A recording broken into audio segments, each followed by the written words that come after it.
നമ്മൾ പറഞ്ഞു നിർത്തിയത് നമ്മുടെ ലിയോ ബേബിയുടെ അവസ്ഥ. ആളിവിടെ ഒരു പുതപ്പൊക്കെ ഇട്ട് പിടിക്കാൻ നോക്കുന്നുണ്ട്. അപ്പോൾ ട്രീറ്റ് കൊടുത്തപ്പോൾ ആളത് ട്രീറ്റ് കഴിക്കുന്നുണ്ട്. ഇത് അവർ കടിക്കാതിരിക്കാൻ വേണ്ടി കവർ ചെയ്യാനായിട്ട് കെട്ടുന്ന കേട്ടോ, ഹെഡ് കവർ ചെയ്യാനായിട്ട് കെട്ടുന്നതാണ്. ട്രീറ്റ് ആൾ കഴിക്കുന്നുണ്ട്, പക്ഷെ പുതപ്പ് എന്ത് ചെയ്താൽ പുതപ്പിട്ട് അവനെ പിടിക്കാൻ സമ്മതിക്കുന്നേയില്ല. പിന്നെ അത് കഴിഞ്ഞപ്പോൾ ഒരു കോമ്പായിട്ട് ചെന്നപ്പോൾ ആണ് ഈ കോമ്പ് കണ്ടയുടെ അവന് ദേഷ്യം, അടിയോടടിയായിരുന്നു, വയലൻസിൻ്റെ അങ്ങേയറ്റായിരുന്നു അവൻ. അത് കഴിഞ്ഞ് അവൻ്റെ മുടിയിൽ തൊടാൻ പോലും അവൻ സമ്മതിക്കണില്ല. പിന്നെ അവരെങ്ങനെ ഗ്രൂം ചെയ്യും?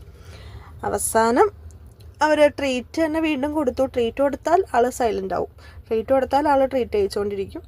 അങ്ങനെയായിരുന്നു. ട്രീറ്റ് മാത്രം അവന് മതി, ചീപ്പൊന്നും കാണുന്നവന് ഇഷ്ടമല്ല, ആ ഒരു ലെവലായിരുന്നു ആൾ.